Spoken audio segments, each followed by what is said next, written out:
Question देखते हैं यार, काफी अजीब तरीके से लिखा हुआ है, मुझे भी कुछ समझ में तो नहीं आया, पढ़ के ट्राई करते हैं। क्या बोल रहा है कि तुम्हारे पास एक बहुत सारे इक्विलेटरल ट्रायंगल्स दे रखे हैं। यहाँ से स्टार्ट करा गया है बनाना, और फिर इनके जो टॉप्स हैं, इनको जब मैं ज्वाइन कर रहा हूँ, तो ये कुछ कर्व ट्रेस कर रहा है, ऐसा उनका कहना है। तो वो एक कॉनिक बन रहा है, मुझे उसी की लेटेस्ट में कैलकुलेट करनी है। तो देखने में तो काफी अच्छा लग रहा है कि ओ माय गॉड।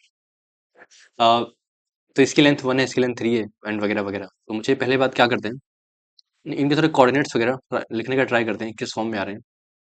ठीक है।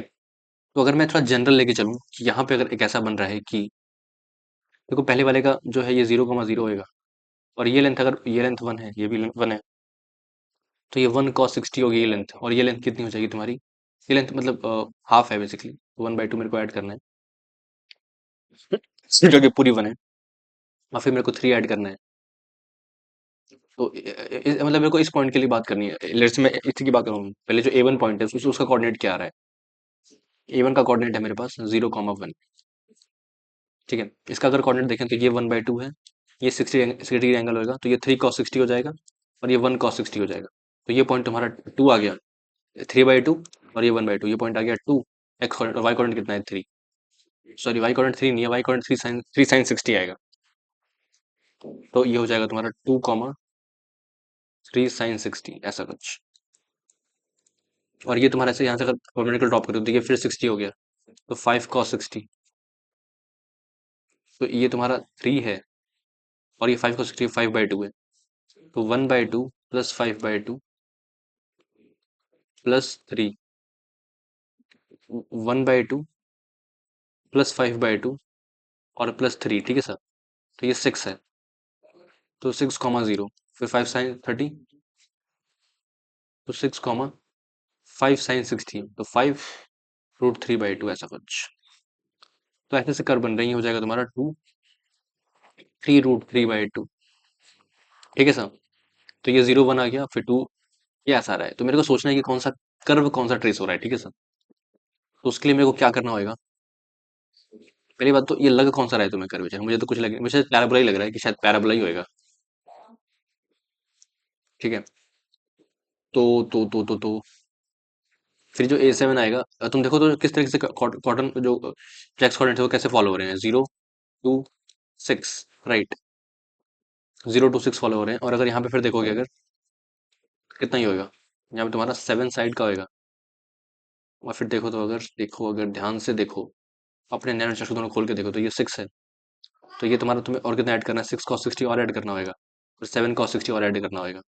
तो 6 + 6 cos 60, 7 sin 60 ऐड हो जाएगा। 7 cos 60 और ऐड हो जाएगा। यहाँ पे नहीं, 6 cos 60, यहाँ पे 5 cos 60 ऐड होएगा। इस पॉइंट तक पहुंचने के लिए ये 5 cos 60 और लेंथ ऐड हो गई, 7 cos 60 और ऐड हो गई। तो 6 + 5 + 7, ये 6 + 6 12 हो जाएगा। फिर यहाँ पे तुम्हारा 12 आ गया। ठीक है सर। शायद मैंने सही ही करा है। ठीक है। और वाई का तो काफी क्लियर है, वाई का जो कोऑर्डिनेट आ रहा है वो तो काफी क्लियर है। 2n-1, nth वाले में बेसिकली, पहले में तुम्हारा जो हाइट है वो क्या है, 1 है। 1 I में 1 sin 30। ये 0,1 नहीं है, पहली बात। ये 0,√3/2 है।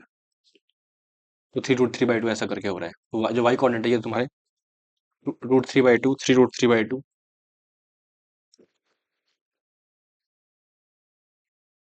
5√3/2 ऐसा बढ़ रहा है। तो बेसिकली ऐसे ऐसे कर सकते हैं कि इसको किसी एन फॉर्म में ऐसा होगा, 2n-1 इंटू √3/2। ये तुम्हारा y coordinate of basically n y coordinate होगा, एन वाले में जब ऐसा होगा तो ये लिख सकते हैं, yn = 2n-1 √3/2, ऐसा कुछ। और अगर तुम उसका देखो, एक सेकंड, एक्स वाले का, तो पहले तो था तुम्हारा ये 0 ही है, और फिर तुम्हारा क्या हो गया, 2 हुआ, क्योंकि 3 cos 60, फिर 1 cos 60। तो अगर तुम ध्यान से देखो, अगर मैं दो का डिफरेंस लेके चलूँ ना, अगर तुम्हें नई पैटर्न देख रहा, तो तुम ऐसे सोच के देखो कि अगर मतलब यहाँ पे ऐसा है, ठीक है, और फिर उसके बाद, फिर जस्ट उसके बाद मैं दूसरा बना रहा हूँ। ठीक है।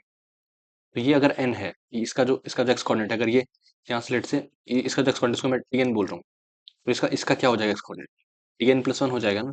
सोच के देखो, मैंने क्या करा, ऐसे ऐसे डिक्लेयर किया इसका, अगर इस वाले का एक्स कोऑर्डिनेट tn है, इस वाले का पॉइंट का, तो इस वाले का tn+1 होएगा। तो अगर मैं सोच के देखूँ ये लेंथ जो है, तो इसकी लेंथ क्या होगी 2n-1, क्योंकि ये एन साइड बेसिकली एन वाले में है, 2n-1 साइड है, ठीक है। तो यहाँ पे क्या हो जाएगा, यहाँ पे हो जाएगा 2 टाइम्स ऑफ n+1-1, ठीक है। तो मेरे को क्या समझ आ रहा है कि ये जो कोऑर्डिनेट है, ये tn+1 है। मैं एक्स कोऑर्डिनेट की बात कर रहा हूँ, उसको मैंने tn डिक्लेयर किया है। X coordinate of the nth triangle that is tn and tn+1।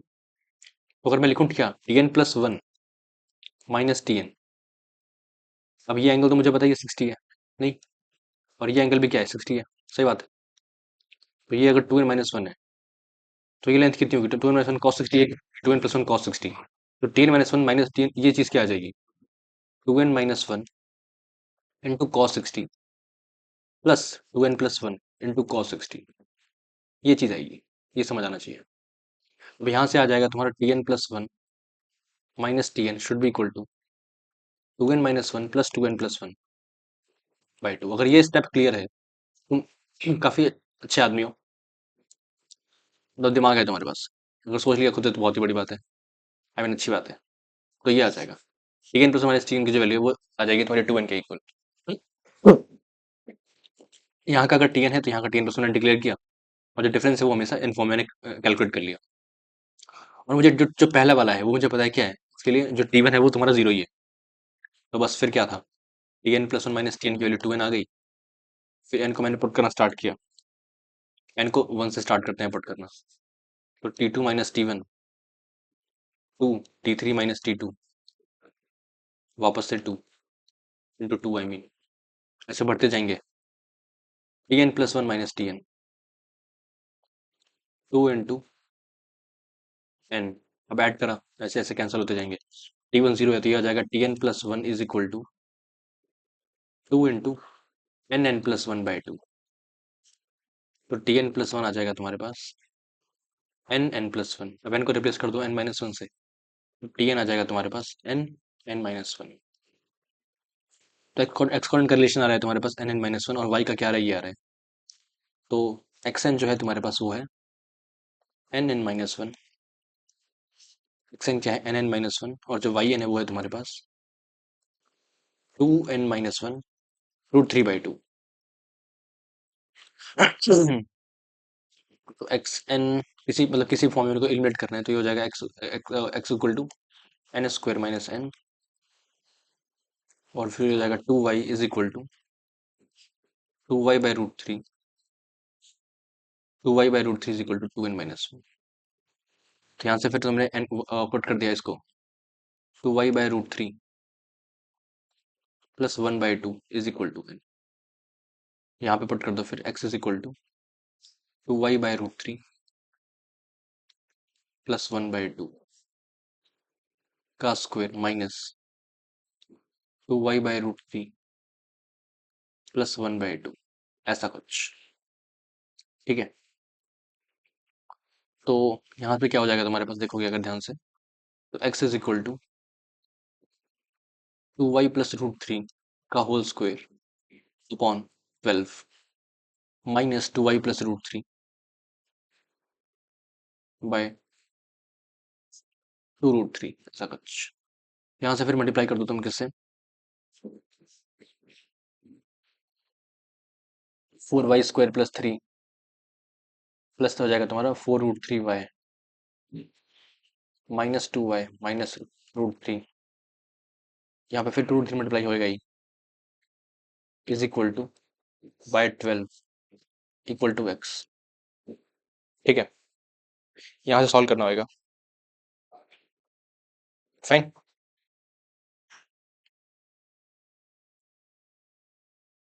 तो यहाँ से आ जाएगा तुम्हारे पास 12x equal to 12x equal to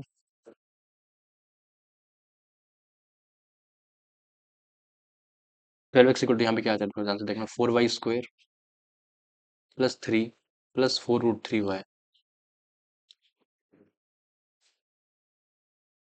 4y² plus 4√3y plus 3 minus तुम्हारा हो जाएगा 4√3y अगेन, आई गेस यही आ रहा है। तो माइनस आ जाएगा तुम्हारे पास 6 के इक्वल, तो ये फिर कैंसिल हो जाएगा, और फिर तुम्हारा बाय 12 तो मैंने हटा ही दिया, तो बच रहा है 4y² -3 is equal to 12x। तो 4y² equal to 12x plus 3, y² equal to आ जाएगा तुम्हारे पास 3x प्लस 3/4। 3x प्लस 3/4 नहीं, हाँ 3x प्लस 3/4 यही आ जाएगा आई गेस। 4 से करा यस। तो लेटेस्ट टर्म क्या आ जाएगी तुम्हारे पास? 3 ही आ जाएगी लेटेस्ट टर्म। तो इसका आंसर क्या है? 3 है आई गेस। बहुत ही शानदार तरीके से उन्होंने फ्रेम किया था और मैंने काफी क्यूट सोल्यूशन दिया है, आपको मजा आया होगा। Thank you. बाय।